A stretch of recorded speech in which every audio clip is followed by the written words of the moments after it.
हिमाचल कांग्रेस विधि विभाग जो है इस पूरे इलेक्शन को बड़ी करीबी से देख रहा है। एक पैनी नज़र हमने बनाई हुई है। जो जो भी एमसीसी की वायलेशन हो रही है उसी के अंतर्गत आज हमारे को सुबह पता चला सोशल मीडिया के माध्यम से कि एक ऐसी खबर प्लांट की गई और फ्लोट की गई है जिसमें ये कहा गया है कि शायद जो है केंद्र सरकार ने ओपीएस लागू करने की हिमाचल में मंजूरी दे दी है।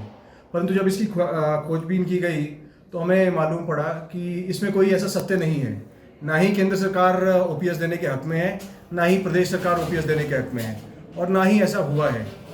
और मज़े की बात यह है कि ये जो एक खबर है और ये जो भ्रांति फैलाई जा रही है भारतीय जनता पार्टी द्वारा, इसमें कुछ जो है आपके गवर्नमेंट एम्प्लॉयज़ भी शामिल हैं। उनमें से एक श्री मामराज हैं जो कि शायद पहले जो है सुरेश भारद्वाज जी जो माननीय मंत्री हुआ करते थे और प्रत्याशी हैं कसुम्पटी से, उनके साथ थे।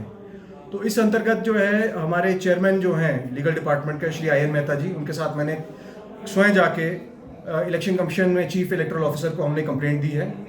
और कंप्लेंट में हमने बाकायदा एक एक पैरे में लिखा है कि किस तरह से भ्रांति फैलाई जा रही है।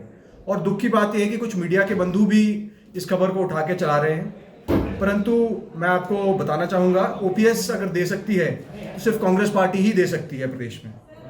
दूसरी कंप्लेंट जो हम देने जा रहे हैं श्री सतपाल सत्ती के अगेंस्ट।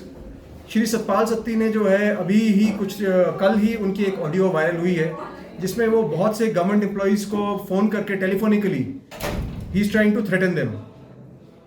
तो ये जो है ये सब एक मॉडल कोड ऑफ कंडक्ट की वायलेशन है और इसका जो है मुझे लगता है कि इलेक्शन कमीशन को कड़ा संज्ञान लेना चाहिए। सबसे पहले तो जो ये मामराज जो हैं, सबसे पहले तो इनके विरुद्ध हम कार्रवाई की मांग कर रहे हैं और 24 घंटे के अंदर अंदर हम चाहेंगे कि कार्रवाई उन पे हो, क्योंकि गवर्नमेंट एम्प्लॉय का इस तरह से शामिल होना ये एक डेमोक्रेसी और एक डेमोक्रेटिक प्रणाली जो हमारी है उसके विरुद्ध है। लगभग जो है 75 के आसपास शिकायतें हम दे चुके हैं।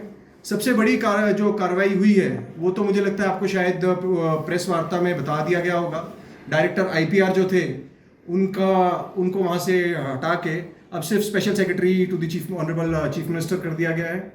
हमने कहा ये करीब हमने 16 अक्टूबर को ये शिकायत हमने दी थी और 16 अक्टूबर के बाद आज जाके जो है इस पर एक फैसला आया है, इनके ट्रांसफ़र ऑर्डर आए हैं और इसकी हमें लिखित जानकारी जो है परसों दी गई थी और ऑर्डर की कॉपी जो है हमें कल भेजी गई थी। हमने ऑर्डर की कॉपी आगे अपने जितने हमारे सीनियर लीडर्स हैं हमने सबको भेज दी है। हम तो है, बाकी क्या क्यों कैसे तो ये चुनाव आयोग ही बता सकता है। विलम्ब तो हर शिकायत में हो रहा है, बल्कि हम तो ये आपके माध्यम से मांग करेंगे कि चुनाव आयोग जो है बाई इलेक्शन की तरह, जिस तरह बाई इलेक्शन में वो फुर्ती दिखा रहे थे, इस इलेक्शन में भी मतलब सरकार के प्रेशर में ना आए। सरकारें आती हैं जाती हैं, सरकार के प्रेशर में ना आते हुए वो कम से कम जो है अपना कार्य जो उनका है उसे वो निष्पक्षता से करें। और चाहे कोई भी पार्टी हो, चाहे किसी की भी कंप्लेंट आती है, उनके विरुद्ध जल्दी से जल्दी एक्शन लें।